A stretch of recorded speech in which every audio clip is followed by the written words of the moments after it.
इस एनीमे की कहानी की शुरुआत होती है और बताया जाता है कि यह एक रियल वर्ल्ड नहीं है बल्कि एक गेम है जिसका नाम आर्क अर्थ ऑनलाइन है। इस गेम में प्लेयर आजाद थे। इस गेम को प्लेयर ही चलाते थे। ये गेम बाकी गेम से अलग था। प्लेयर को अपनी स्किल का पता करने के बाद उसमें महारत भी हासिल करनी थी। प्लेयर्स की सोचने की शक्ति व प्लानिंग की कोई सीमा नहीं थी। यहाँ कोई जादू सीखने में लगा रहता तो कोई खजाना ढूंढने में। हर एक प्लेयर खुद को काबिल बनाता रहा। आर्क अर्थ ऑनलाइन को लोगों ने अपनी जिंदगी का हिस्सा बना लिया। बहुत कम समय में कई प्लेयर ने यहाँ अपने अपने किंगडम बना लिए। यहाँ किसी की मनमानी नहीं चलती। जो प्लेयर राजा बन गए उन्हें अपने किंगडम को बचाने के लिए लड़ना पड़ा और शुरुआत हुई सबसे बड़ी जंग की। जो इस जंग में जीत गए वह कहलाए वॉरियर्स।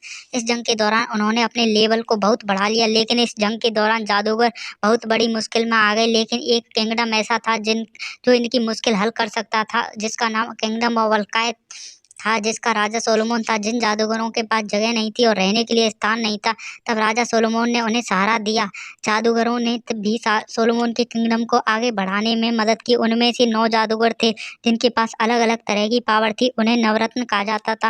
राजा सोलोमन को सबसे ज्यादा भरोसा एक जादूगर पर था जिसका नाम डैनबॉल था, जिसे वन मैन आर्मी के नाम से भी जाना जाता था। उसके बाद एपिसोड फर्स्ट की स्टार्टिंग होती है, जिसमें राजा सोलोमन ने डैनबॉल को बुलाया और उससे राज्य पर हमला करने वाले 10,000 राक्षसों को मारने का हुक्म दिया।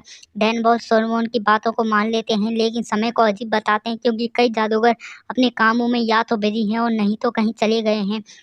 सभा खत्म होने के बाद दिखाया जाता है कि डैनबॉल और सोलोमन आराम कर रहे हैं। उन दोनों ने कहा कि यह तो एक बहुत अच्छा फैंटेसी रोल प्ले था और डैनबॉल ने एक स्क्रीनशॉट के लिया। उसके बाद डैनबॉल अपने बहुत पुराने स्क्रीनशॉट को देखता है और उन्हें ल्यूनेटिक झील पर एक राक्षस दिखाई देता है और डैनबॉल कहता है कि उस राक्षस को मारना कितना कठिन था। सोलोमन बताता है उसे मारने के लिए हमें एक प्लानिंग की जरूरत थी जो हमने अच्छी तरह से की और उसे हराने के बाद हमने अलकाय साम्राज्य की स्थापना की। डैनबॉल कहता है कि खोज मजेदार थी क्योंकि उन्हें केवल ताकत की आवश्यकता नहीं और उन्हें यह भी वह अपने चरित्र डैनबॉल को एक आदर्श जादूगर के रूप में बनाने के लिए फैंटेसी फिल्में देखने में कितना समय बिताते हैं। डैनबॉल का कहना है कि वह अकेला 10,000 राक्षसों को नहीं हरा सकता और या तो किसी ने नया जादू बनाया है या एक नया राक्षस पैदा हुआ है। बाहर जाते समय डैनबॉल की मुलाकात लेथालिया से होती है, जो उसे बताते हैं कि ल्यूमिनारिया एक सहयोग साम्राज्य को मजबूत करने के लिए अकेली गई है और उन्हें फिर से नक्शे को बनाने की आवश्यकता होगी। इसके बाद डैनबॉल की मुलाकात अमराटे से होती है, जो उससे कहता है कि सॉल होवेल दक्षिण की सीमा की रक्षा के लिए गया है।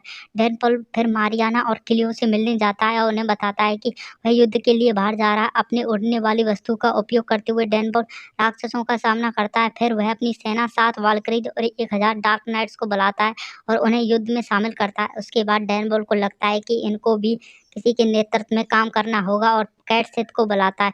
उसकी मदद से उसे ऐसा राक्षस मिलता है जो बाकी राक्षसों से अलग दिख रहा था। उसके बाद डैनबॉल खुद ही राक्षस का सामना करता है और उसे आसानी से हरा देता है। यह देखकर बाकी के बचे राक्षस भाग जाने की कोशिश करते हैं, लेकिन उसके बाद डैनबॉल एजेंट बल्ट को बुलाता है और भागने वाले राक्षसों को नष्ट कर देता है। फिर वह डैनबॉल राज्य में लौटता है। राक्षसों को मारने के लिए सोलोमन डैनबॉल की तारीफ करता है।